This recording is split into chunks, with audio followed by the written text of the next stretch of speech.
Welcome back to Daytime. In November 2007, Peel Region became the first region in Canada to have a government-registered seniors dental program. And here to talk more about that is our resident dental expert, Dr. Arun. Narang. How are you today? Hi, how are you guys? Good. Well, this is definitely a program that they've been talking about for a while, and maybe you can shed some light on how, perhaps why Peel Region was selected for this kind of seniors dental program and how it benefits seniors in Peel Region. Right.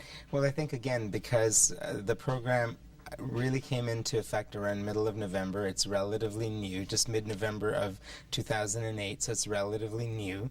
I think a lot of the other regions will be looking very carefully to see, how things work here before they think of introducing, sort of programs in their own regions.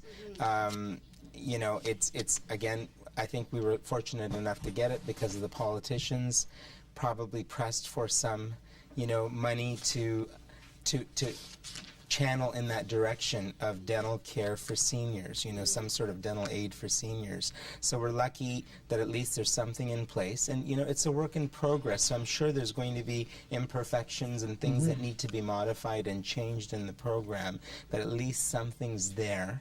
And I think 1,100 people have signed up for it so far, and there's a waiting list of about another 500, which reflects the demand for the program in the area and the need for it. And that was kind of my next question is, in your opinion, what is the need for this dental assistance for these seniors? Well, I mean, some sort of dental aid or assistance for seniors, and then also working, the needy or the working poor is definitely, there's a need for it. Because, a lot of times, if they're avoiding care due to cost, the problems become more profound, they become greater chances of getting infection, greater chances of then losing teeth or needing replacement of teeth. And, with the link between gum disease and heart disease and gum disease and diabetes, again, those are things that are going to affect seniors more. So, if we're able to keep the mouths of our seniors healthier, they're going to be healthier. So how does this change your day-to-day operations now that there's this sort of governmental program in place? Are you seeing more seniors drop by the dental office, doctor?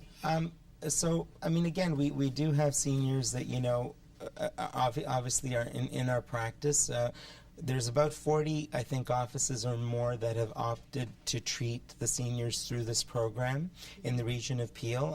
Our office is one of them because I felt that, we get about 70% of our normal fee from the program for doing the care, but there's a need for it, and if I can help or my office can help, I think that's something that's a useful thing for us to do.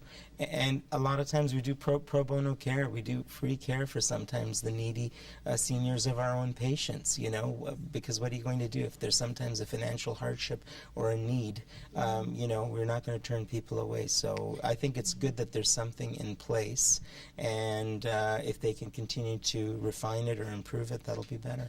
Yeah, and maybe just in your opinion, you kind of hit on it, the working poor as well. How do you see maybe the government helping that situation as well? Well, in 2007, the provincial government had basically made a commitment for about $45 million that was going to be set aside for dental care for the needy or the working poor that could demonstrate, some sort of financial hardship and or need that they couldn't pay for their own dental care. And we still have not seen any program as of this point in time, but in contacting the ministry, they're saying that, this is a commitment that they have made and that they're standing by it, and, to listen for updates or information this year. Hopefully there will be something that, perhaps may come to the table, and they're able to actually move forward and provide the care that they were saying that they would. Yeah, now you mentioned 1,100 people on the list so far and 500 on the wait list. That's a lot of people to be on a wait list for a new program, of course. What do you think do they need to change or maybe alter, improve in order to make this more conducive to the seniors? That we could spend an hour talking about. And how about 60 seconds? How about it's a sort of minute? like, well, again, the thing is there's a lot of things that will get fine-tuned.